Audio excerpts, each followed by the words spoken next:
Hey, what's going on, guys? Thanks for watching again. If you read the title of the video there, you probably know what I'm doing today. I am going to attempt to install this, the Woodland Mills hm126 upgrade kit. I actually didn't even know anything about this upgrade kit. I'll bring you over here and kind of show you how the process went to me finding out about it. But if you look, the first thing I'm going to be trying to replace is these post sleeve bushings. I know the camera can't really see really good sometimes, but I'm hoping you can see down in here. There's just a little bit of space between the bushings around here, and I can kind of rock the mill on that because those are worn out. And unfortunately, the bushing that's this plastic piece in here on this version of the mill is a one-piece non-adjustable bushing, so there's nothing I can really do to you know, tighten that up. So basically, when I realized that, I did what a lot of people probably do these days. I went online and started trying to find out any information I could about it, and there wasn't really too much. But after a while, I came across a Woodland Mills page that showed me these other bushings that aren't on my mill and how to adjust them. So I thought I must have been going crazy, so I came back here to the mill and looked at it again, and sure enough, I wasn't going crazy. The bushings I have weren't anything like the ones they were showing on their website. So I went back on the line again and tried to find out like what was going on, why, like how to get these or whatever. And I finally came across the answer of this upgrade kit that they have, and it works out pretty good. I guess a lot of people must have been having the same problems, because there's a few parts in here that if you just there's like a spot on their website you can go on to and just put your serial number from your sawmill in, and they just ship this to you for free. So I guess I'm not the only person who those have worn out on. So for that part of the upgrade kit, what they've shipped is these, and they just sit on top of each other like this, bolt down, and there's even the holes they've made are a bit bigger than the bolts, so if it does wear out, you can kind of shim them in as it wears out. So I think that's the first thing I'm just going to tackle right now, and try to get the old one off and get these ones on. So guys, I just want to preface this by saying this isn't like a how-to or anything. I am not an expert on this. I just thought I'd document me putting this together. I haven't done it before. I don't know how it's going to go, but I just figured I'd put it up there because I was looking for this online and I didn't find hardly any information. So I figure, hey, why not? I'll throw it up. Maybe some other people are looking for some information and they can see how I made out. So having said that, let's go ahead and get started.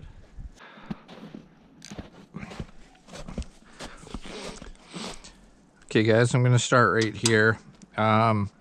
If you have set up one of these mills before, you probably know everything's metric on it, as far as I know anyways. I haven't came across anything that's imperial. These here are 13 millimeter.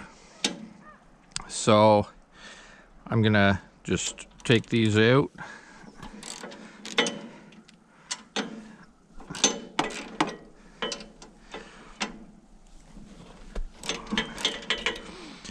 You can, there is, it's hard to find, but I did find a little instruction thing online. I took a quick glance at it. I didn't print it off or anything. It seems pretty easy and straightforward. So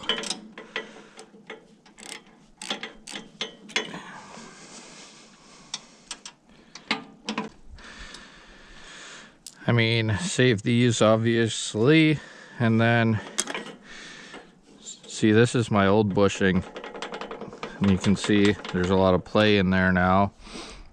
So this one's not coming off like how it is now, so I'm gonna have to have a talk with it, get it off here.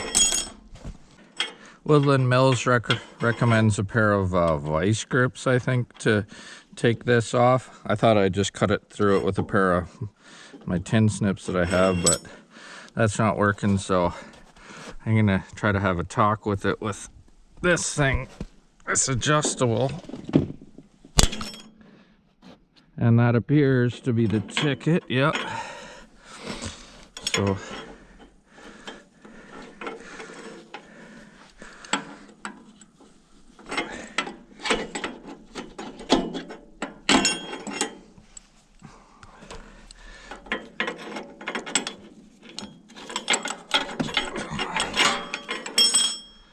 that came off. You just have to get a little aggressive with it. And here's the new ones. There doesn't appear to be, you know, like a front, back, top, bottom type thing. They're just universal.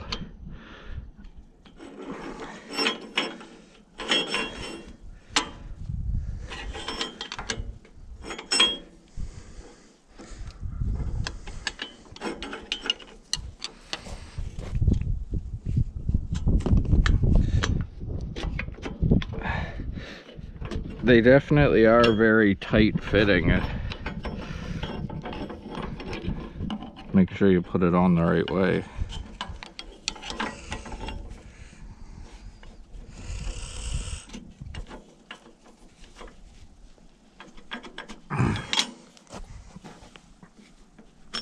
Okay.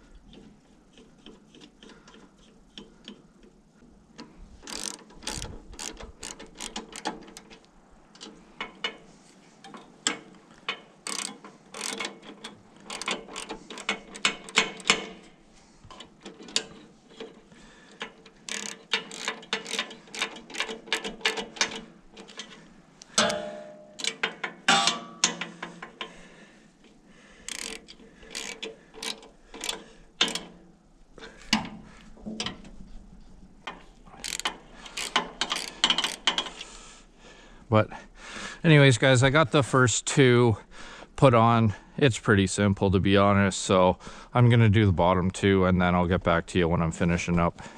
I guess I'll just bring you guys in as I'm doing this one.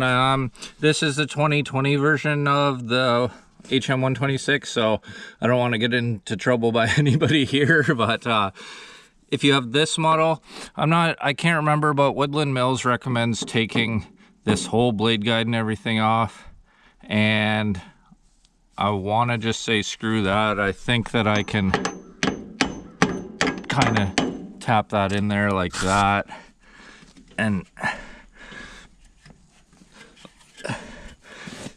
you know, this is really hard to do with one hand. I'm gonna put this on the tripod. Okay, so hopefully you can see me here. I just wanted to show you because it is really tight getting this in here, but there, you can do it without removing anything. And obviously then this side will be a piece of cake in comparison. But there, now I just got to put the bolts in and continue on, but I thought I'd show that because it is difficult getting this back piece in around there, but it is possible without taking this guide off.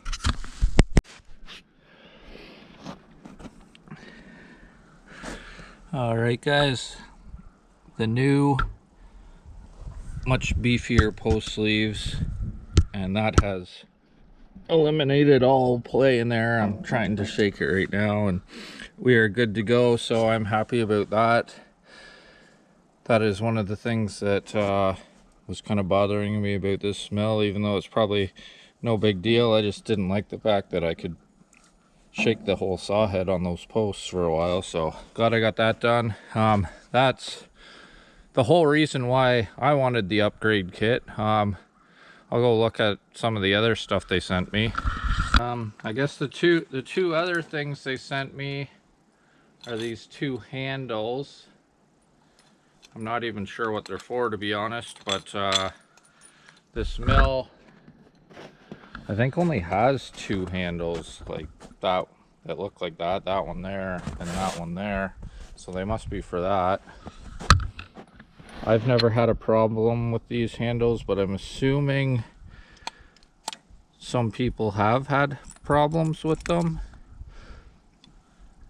These ones are obviously a bit beefier, so I don't know, maybe I'll put them on and keep these old ones for spares.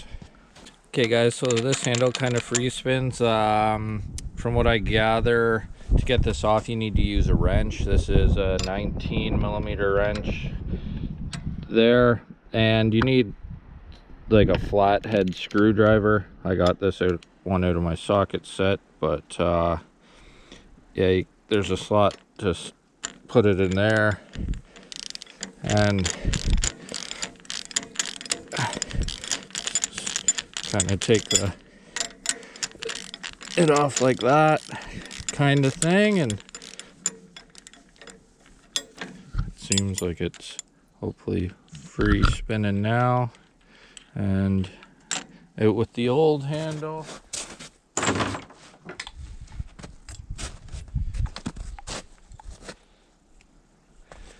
And the new one is again a 19mm, so at least there's that. Put it on the right way. I'll get that started. And this one does not have the flat screwdriver thing in there. It has a hex head on the opposite side, an 8mm hex to hold that.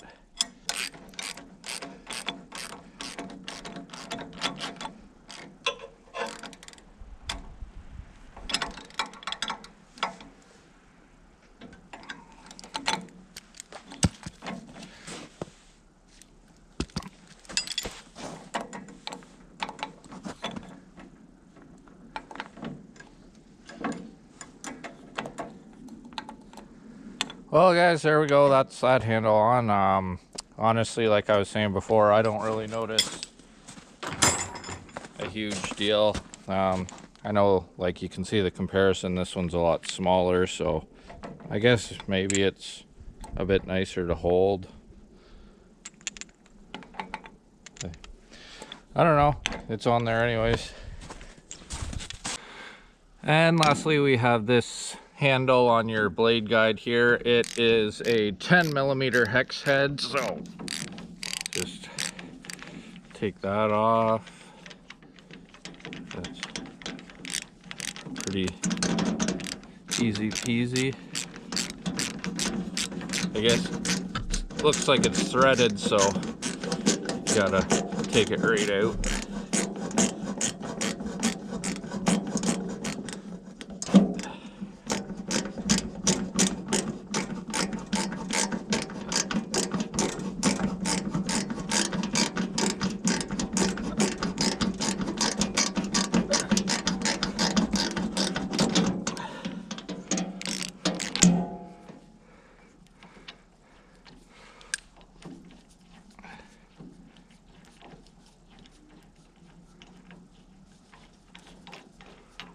And that one's out. I'll go grab the new one and see what's up with that. All right. This is also threaded.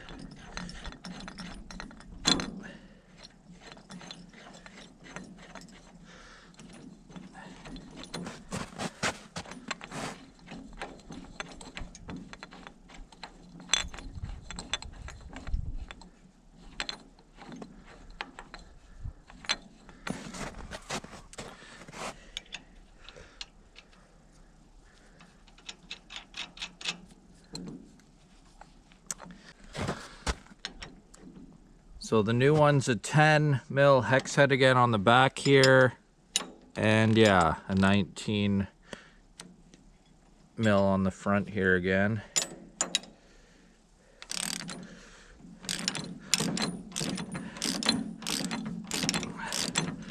So I'm just gonna go ahead and tighten that up.